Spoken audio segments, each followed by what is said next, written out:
और इसीलिए बारिश में नहाइएगा ना, ये फेफड़े को बहुत ज्यादा नुकसान पहुंचाती है। उसके बाद धीरे धीरे धीरे दीवार जो रहेगा उसमें देखिएगा ना, उसका पाउडर बनने लगेगा। और जब ताजमहल पे बारिश होने लगा, ताजमहल पीला पड़ने लग रहा है। इसलिए गाँव का आदमी कहता है कि बरसात में नहा के आए हो तो घरे एक बार नहा लो। कोई गाना है, भीग जाने दे पहली बरसात, कूद जाने दे गड्ढा में, कूदो जो।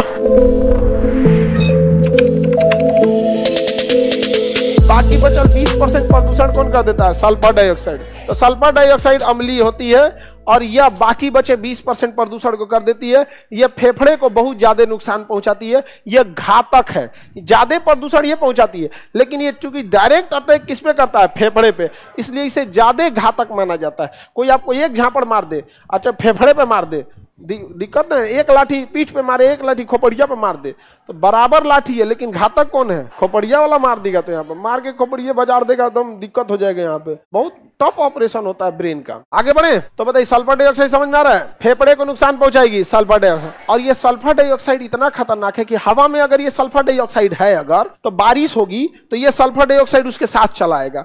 और इसीलिए बारिश में नहाइएगा ना, देखिए अगर लगातार बारिश हो रही है तो सल्फर डाइऑक्साइड मात्रा जमने नहीं दिया, लेकिन जब बरसात का दिन खत्म हो जाएगा तो भर ठंडी भर सल्फर डाइऑक्साइड घूम रहा है वायुमंडल में, भर गर्मी वायुमंडल में घूमा है। उसके बाद बारिश होगा तो बरसात की पहली बारिश में साल भर के कचरा को बरसा देगा। तो पहली बारिश में नहाइएगा ना तो खजुआट हो जाएगा, और लंबा लंबा खजुआइएगा। इसे नहीं समझ में आया? एकदम भयंकर वाला खजुआट हो जाएगा, एकदम नोचते रहिए भाई कौन ची हो गई लो यहाँ समझ। इसलिए गांव का आदमी कहता है कि बरसात में नहा के आए हो तो घरे एक बार नहा लो, घरे नहा लो। क्योंकि नहा तो लिए प्रकृति का एक अपना मनोहर दृश्य होता है। प्रकृति बारिश में नहाना अलग ही है, लेकिन घरे नहा लो ताकि जो सल्फर डाइऑक्साइड पोत के आए हो वो क्या हो सके? बह जाए। और एगो हीरोइन गाना गाती है, भीग जाने दे पहली बरसात। ले ये जो ससुरी खजुआट होगा तुम ही जाने, भीग जाने दो, जो भाग यहाँ से बिना मतलब कहीं बकलोले न है। कोई गाना है, भीग जाने दे पहली बरसात, कूद जाने दे गड्ढा में, कूदो जो। यही होता, बिना पढ़ल लिखल से बतियाओगे लोग तो क्या होगा? यही सब ना। अब बताओ, लड़की लोग, पढ़ी लिखी लड़की कभी बात बोलेगी? खजुआट हो जाने। हाँ तो सल्फर डाइऑक्साइड समझ में आ गया। अच्छा, हम लोग तो भीगने से बच सकते हैं, लेकिन जो हमारे घर मकान दीवार जो बनाए हैं ये तो भीग रहा है, और उसके भीग रहा है तो उसमें क्या मिला हुआ है? Sulphur dioxide. इससे दीवारें घिसने लगती है, और दीवार जानते हैं सल्फर डाइऑक्साइड जब होगा तो दीवार सोख लेगा, उसी में क्या सोख लेगा? Sulphur dioxide. उसके बाद धीरे धीरे धीरे दीवार जो रहेगा उसमें देखिएगा ना, उसका पाउडर बनने लगेगा। तो घर का अगर कोई पुराना दीवार है, 50-60 साल पुराना मकान है, तो दीवार क्या हो जाएगा? पाउडर बन जाएगा दीवार का, ईंटवर लाल लाल लाल लाल छोड़ने लगेगा। इसी को कहेंगे स्टोन लिप्रोसी, पत्थर को कोड़ हो गया। स्टोन लिप्रोसी, पत्थर को कोड़ हो गया, सही उसी को बोला जाता है स्टोन लिप्रोसी। बकलिया हंस कौन सी रही है? हल्का गैप हो जाता है, स्टोन लिप्रोसी। और गैपवा के बीच में ना गांव में महिला बाल झाड़ के उसमें बालवा लपेट के उसी में रख देती है सर, बाद में सोन पापड़ी खाती है बेच के। हाँ, बर्तन ले लेती है अल्मुनियम वाला। हाँ, बर्तन ले लेती है आजकल।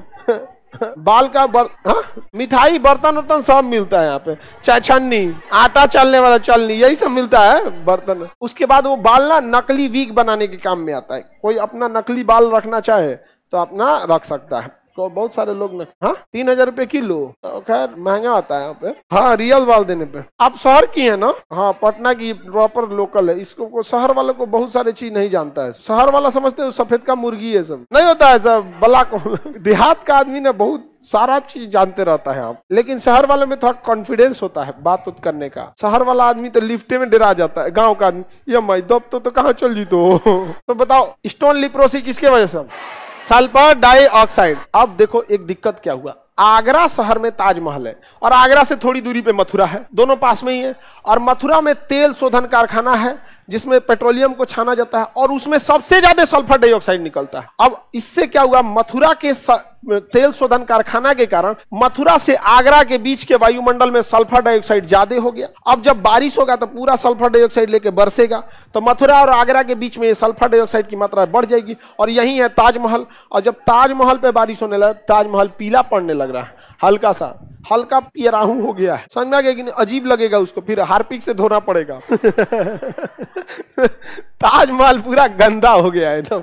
हम लोग ने प्रदूषण करके तहस नहस कर दिया, पूरा वायुमंडल रहने लायक छोड़े ही नहीं। पृथ्वी पर 1% लोगों के आराम के वजह से 99% लोगों को तकलीफ होती। समझ में आ गया कि नहीं गया? एसी कितने जगह लगता है? बहुत कम जगहों पे यहाँ पे, लेकिन उससे निकलने वाले हानिकारक गैस पूरे ग्लोबल वार्मिंग कर रही है। एसी लगवा दे, निकाल देते हैं।